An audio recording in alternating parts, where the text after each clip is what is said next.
Hi mga ka-interview! Welcome back sa channel natin at sa video nga na ito, pag-usapan natin ang mga best bank personal loans or mga bangko na nag-o-offer ng personal loans at credit lines na pwede mong applyan gamit lang ang 1 valid government ID or 2 valid government ID. So hindi ganun kadami yung mga requirements na hinahanap nila. So grabe ha, ang dami nating options ngayon mga ka-interview ha, lalo na kung digital apps ang trip nyo o may mga credit card na kayo. Kaya nga sa video na ito ay i-breakdown nga natin yung mga bangko na ito na pwede nyong ma-access online. Siyempre, ang maganda sa mga pautangan na ito or yung mga bangko na ito ay hindi naman talaga sila nang haharas at safe na rin talaga yung mga details nyo, yung mga infos nyo. Hindi nila tatawagan yung mga personal references. So, unahin natin ang Maya Bank.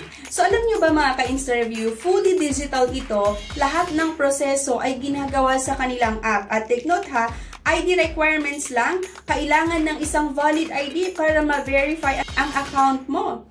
So, dito sa Maya Bank, hindi naman kailangan ang credit card. So, napakaganda yung feature nila or yung way nila ng pagpapautang. Hindi mo kailangan ng credit card kasi nga, based sa activity at transaction behavior nyo, ang approval. Ang Maya Bank nga, ang pinakamadaling options mga ka-interview kung gusto nyo ng hassle-free, frictionless na loan. So, ang maganda dito is wala na itong pila ha. So, hindi nyo na kailangan pumunta sa branch nila. Wala ding long forms, hindi mo kailangan sagutan yung mga napakahabang mga forms. Lahat kasi ay nasa app. So, ang tips lang mga ka-interview ay siguraduhin updated yung Maya app nyo, kompletuhin ang profile at maging active kayo dapat sa transactions para mas mabilis ang approval. Ang number 2 nga mga ka-interview ay itong Tonic Bank. Isa din itong digital neobank na swak sa tech-savvy borrowers. Dito nga ay kailangan lang ng isang valid government-issued ID at isang Tonic savings account. So, ang maganda pa dito sa Tonic Bank, hindi kailangan yung credit card. Kasi ibang bangko, talagang naghahanap sila na dapat meron kang existing credit card pero dito okay lang na wala. Minsan humingi sila ng additional docs pero bihira lang. So, ang maganda nga dito ay napaka-straightforward, digital din, at convenient. So, perfect na perfect nga ito kung gusto nyo ng modern banking experience at smooth loan process. So, buksan nyo nga lang yung Tonic apps, pumunta lang kayo sa loan section at i-follow ang simple step-by-step instruction. So, napakadali lang din naman i-navigate talaga itong Tonic app once na i-download nyo nga. So, ang number 3 nga mga ka-interview ay yung Uno Bank. So, kung gusto nyo ng ID lang din, plus selfie verification, ito ang option na para sa inyo, mga ka-interview. So, ang requirements lang dito ay 1 valid ID nga, plus a selfie liveness check sa Uno app mismo. So, credit card needed ba dito? So, hindi. So, di ba, napakaganda kasi okay lang din na wala tayong credit card, pero may advantage kung may existing card ka. Simple lang din ito at user-friendly. Napaka-perfect din kung ayaw nyo ng bulky documents. Diba? Kapag mag-apply tayo sa mga bangko talaga or yung kilalang bangko, napakaraming requirements. So, make sure lang na malinaw ang selfie at yung ID scan nyo mga ka-interview. Kasi nga kung hindi malinaw, minsan automatic reject yan. Kaya double check lang natin lagi bago natin isubmit yung ID at yung selfie.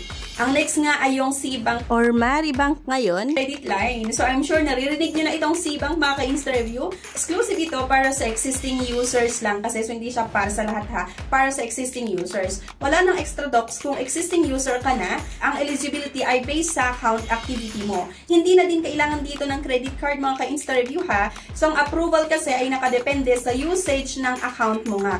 So, napakaganda ito for C-Bank user na gusto ng instant credit line. Napakadali lang din kasi once eligible ka, makukuha mo na agad yung loans. Ang tips nga lang natin dito ay dapat pilihin natin na active ang C-Bank account at mag-transact tayo regularly para mas mataas ang chance ng approval.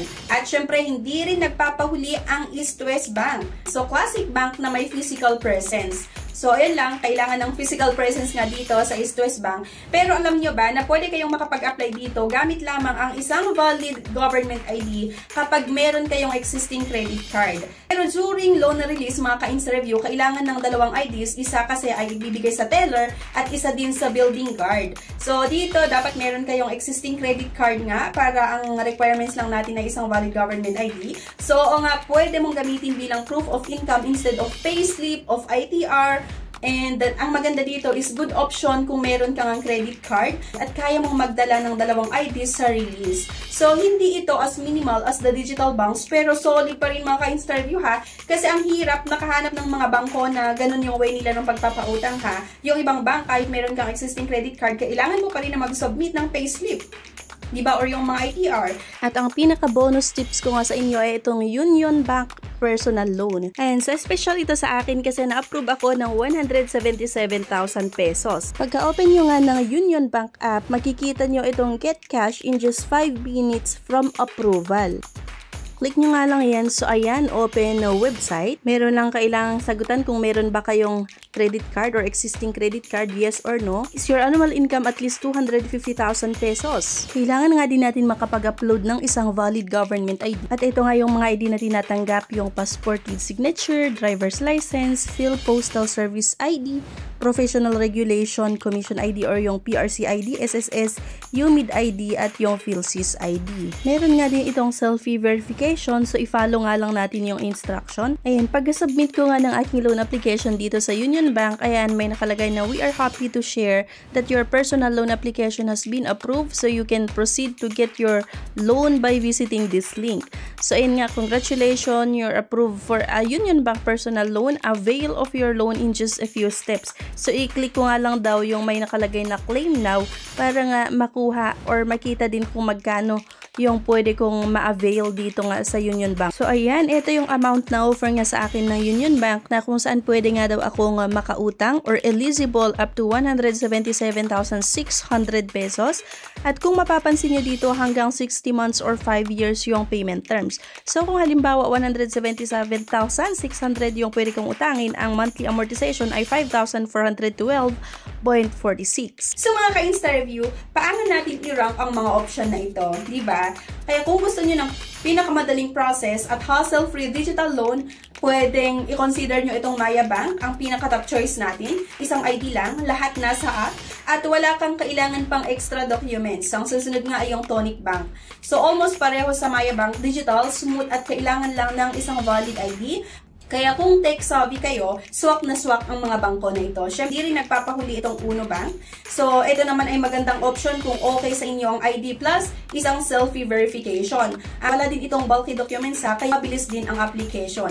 At para naman sa C-Banks, napaka-perfect nga ito kung existing user ka na. So, credit line agad, approval ay mabilis at wala kang kailangan pang isubmit na additional ID. At syempre, itong East West Bank nga, napakagandang option kung meron ka ngang credit card at okay sa'yo ang 2 ID requirements during release. Hindi ganun ka-digital, pero solid at reliable pa rin, lalo na kung mas gusto mo ng traditional bank setups. Kaya nga sa huli, depende sa needs nyo, digital convenience o classic bank presence. So basta remember mga ka-interview, 1 ID lang sa majority ng options at syempre yung iba ay kailangan meron tayong existing credit card, yung iba naman na nabanggit natin ay optional.